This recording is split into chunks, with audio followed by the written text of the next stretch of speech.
Novita Amelia, NPM 2251020359. Saya Junior LS NPM 2251020319. Saya Wanda Hamidah dengan NPM 2251020167. Dan saya Supriyadi dengan NPM 22510200327. Di sini saya akan menjelaskan tentang pengelolaan manajemen risiko bank muamalat di operasional.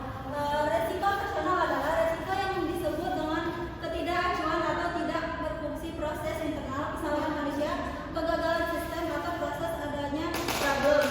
Bank secara keberlanjutan melakukan pengendalian dan perbaikan terhadap profil risiko yang terdiri dari mengembangkan dan memelihara kerangka kerja, melakukan pengelolaan dan mengembangkan dan menerapkan aplikasi. Yang ketiga ada meningkatkan kualitas dan kelengkapan dokumen. Keempat ada melakukan perbaikan stabilitas, dan yang kelima melakukan perbaikan risiko. Yang keenam itu ada mengimplementasi standar nasional Open AFI pembayaran SNAP Bank Indonesia untuk kemudahan transaksi nasabah. Yang ketujuh ada melaksanakan operasional. Yang terakhir adalah melakukan kajian ulang atas ambang batas resiko operasional dan melakukan simulasi atas beberapa skenario yang terjadi di resiko operasional. Yang kedua ada hukum. Resiko hukum adalah resiko akibat tuntunan hukum dan atau kelamaan aspek yuridis. Dalam pengelolaan risiko hukum, bank muamalat melakukan tindakan antara lain. Yang pertama melakukan pengelolaan mitra notaris, yang keenam memberikan tinjauan resiko hukum, dan yang ketiga ada melakukan secara berkala kepada direksi. Yang ketiga ada melaporkan secara direksi itu mengenai kasus hukum yang terjadi sehingga dapat diambil tindak sedini mungkin untuk penyelesaiannya. Yang keempat ada menyusun intelektual internal, di mana itu terkait petunjuk teknis, melakukan review perjanjian kerjasama PKS dan melakukan penyesuaian atas standar angka pembiayaan. Yang kelima ada pembentukan pencadangan atas resiko hukum, di mana dijelaskan bahwa dilakukan oleh cabang atau unit kerja yang berarah setelah memperoleh persetujuan. Yang keenam ada melakukan pendampingan atas literasi. Yang terakhir ada melakukan review atas pengajuan calon advokat rekening bank oleh SKMM.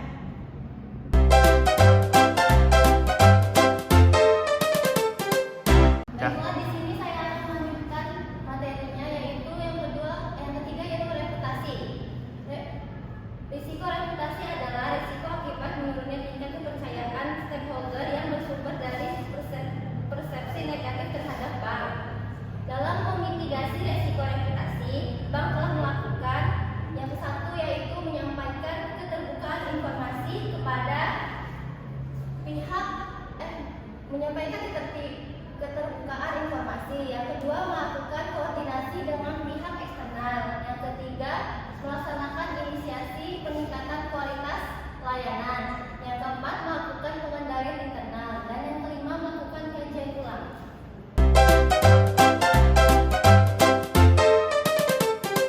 Saya akan menjelaskan yang keempat adalah resiko strategi.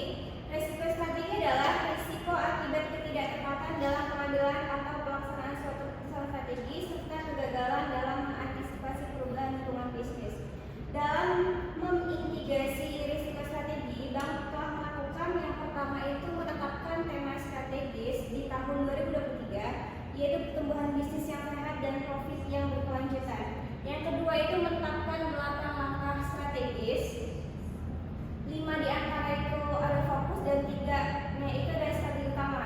Yang pertama itu ada fokus low cost fund, yang kedua ada fokus fee-based income, yang ketiga ada fokus healthy growth and financial quality, yang keempat ada fokus collection and recovery, yang kelima ada efisiensi, yang keenam ada strategi customer centric, yang ketujuh ada strategi contribution margin, yang terakhir ada strategi union strategi,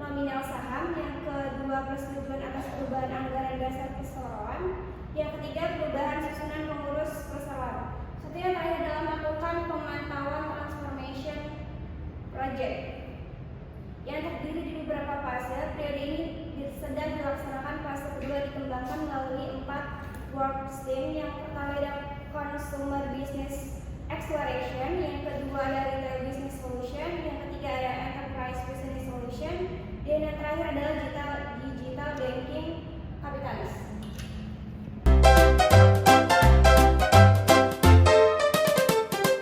Selanjutnya saya akan menjelaskan resiko kepatuhan. Resiko kepatuhan disebabkan oleh bank yang tidak mematuhi peraturan perundang-undangan dan ketentuan lainnya.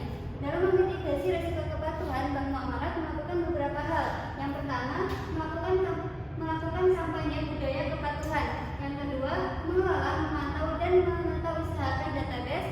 Yang ketiga, memantau aspek prudential banking. Yang keempat, mengevaluasi efektivitas, kecukupan dan kesesuaian kebijakan. Yang terakhir, menyampaikan laporan-laporan secara periodik.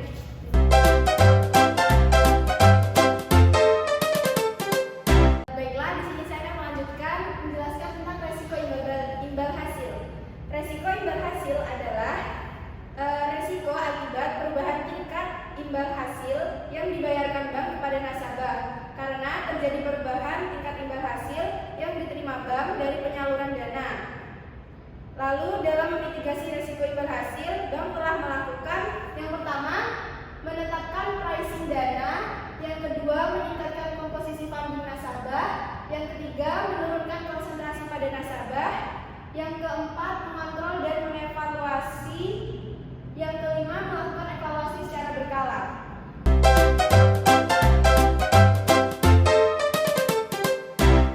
Baik, saya akan melanjutkan. Yang berikutnya itu adalah risiko investasi.